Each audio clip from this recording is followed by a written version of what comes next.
every year is different. There are different challenges, different obstacles, whatever the case is, and especially to win a championship, you're going to go through some ups and downs, whether it's injuries, lack of energy from time to time, lack of focus, rough parts in the schedule, whatever it is. That's going to happen this year somewhere, at some point. But we had to figure out a way to rally the troops and keep our eye on being the best that we can be throughout the year, looking to peak at the right time, and really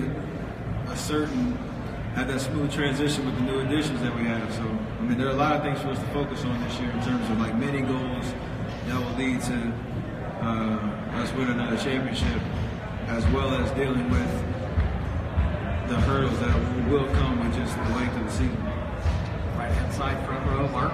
Just that Rakuten and Barry group with the ankle and the knee stuff you had last year. What did this offseason do for you both in terms of rejuvenating and get any procedures or anything of that sort?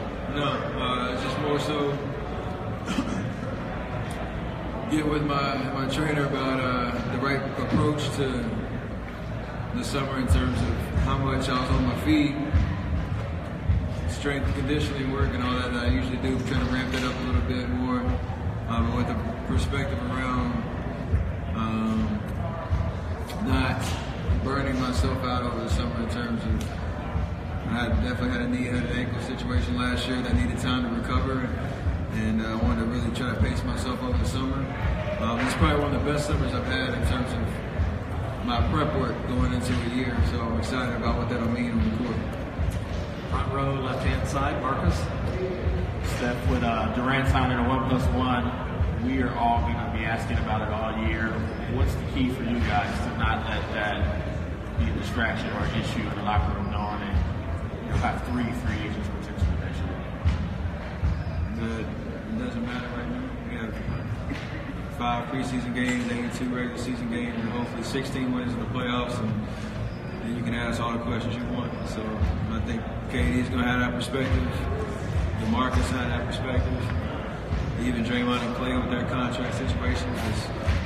You can nitpick everything, and that's what's going to happen. It's part of what we do for a living. But the best teams and the best individuals are able to shut that out when it comes to playing basketball and enjoying the opportunity that we have as a team to do that. So, I feel like we have the right guys with the right mindset to be able to turn that off when they need to. Front row, right-hand side here, Janie. The Warriors announced Bruce Frazier as one of the promotions today in terms of to assistant coach. How happy were you for him, and he's meant so much to your skill work and shooting, Jules? First, I didn't know the official announcement like that. He's a catalyst to what who we are as a team and our identity. He does way more than just quote unquote coach. He's a people guy, understanding the ins and outs of what makes a cohesive unit with all the different personalities you have and whatnot. He has such a great awareness and feel and touch to his communication, his timeliness and whatnot that go way beyond just X's and O's or what you see me do on this basket after practice and stuff like that. So you need a guy like you that has great feel. He's really genuine and authentic with everything that he does. And for me to have that daily interaction with him, that kind of keeps my perspective straight as well, no matter what happens throughout the season. So, it's obviously great to have him, but for that to be recognized in terms of his position is huge. Front row, left-hand side, Anthony. You envision like running 1 and 5 type pick and roll stuff with Cousins, and then as the point guard, potentially, on that unit that will have 5 all-stars. Do you envision the good of that, but also maybe the challenges of trying to make sure everyone gets their touches? Yeah, it's a lot to think about in terms of opportunity. What I probably should do is spend 50 hours logging on 2K and just simulate it all.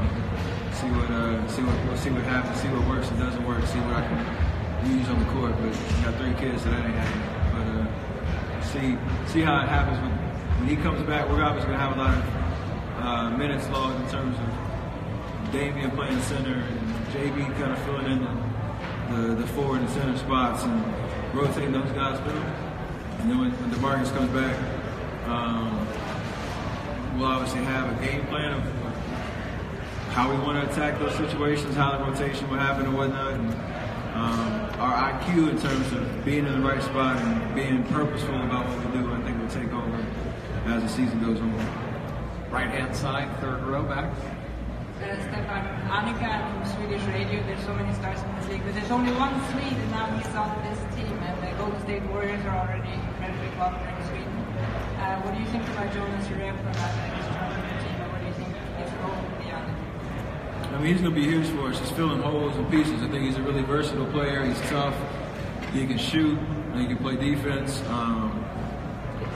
All things that we need from that wing position. So the one thing I've noticed just about him, he seems like a very confident guy in terms of when he gets that opportunity, he'll take it and run with it. And I think he's very motivated after the last couple of years just kind of playing spot minutes and whatnot, having an official role on a team that has a chance to win a championship. I think that hopefully unlock something from him that we would love to see. Middle section, second row back, Mark. Steph, does it seem like you guys have managed what to do now that you have experience in it, your off-season time better? You guys don't seem as fatigued. Everybody seems a little bit more spry than perhaps the last 2 years. And also, does it also help that, and also your thoughts on LeBron being in LA, that a lot of attention is going south? Nah, that second part doesn't matter in terms of we know we're going to be our biggest, how do you call it, enemy, I guess, in terms of how we approach the season. Like last year, between September and December, it kind of sucked, to be honest, in terms of like the vibe. Like we were all trying to figure it out, playing at a higher level than we were, but it never really clicked the way it wanted to. I don't think anybody wants to go through that feeling again because it was just. It was tough in terms of just we knew what we were supposed to be doing. I think everybody's intentions were right, but just the way that the summer and preseason last year went, it just didn't click until later. This year we want to really enjoy what we do. And it starts with tomorrow in practice, setting the right tone, having the right, like you say, excitement and energy and juice. Understanding it's a marathon. It's a lot of time between now and April and May and June, but if we go about it the right way to start the season, it can feed on itself in terms of the expectation we have night in, night out, and unlocking some of the young guys in terms of them being in the rotation, things like that, and then doing what we do. Middle section, third row back. Steph, Jason Dumas, Cron for Sports. Obviously, you're a very accomplished player throughout your career. You've been through a lot. You've been through injuries, won championships, won MVPs. You've lost championships. So I'm sure your perspective to the game has just changed over that period of time. What's your mindset at now, and how has your approach changed, and where's your perspective heading into this season, given all you've been through in your career? It's really cliche, but just staying in the moment and understanding what's at stake this coming year. There's a lot to gain. There's a lot more to accomplish. I'm obviously very appreciative and happy and proud of the images you see on the practice study around here and the memories that we've had. But we're right in the thick of another run, and you don't really have time to kind of sit back and rest and relax and say, look what we've done. I don't think any of us got to this point by doing that, and that shouldn't change now. So these pictures in here are just motivation to go after more, because it does feel that good to be, the champs and to have with all that comes with it, and do it with guys that you like, playing basketball with and like playing for, and coaching staff perspective too. So nothing lasts forever in this league.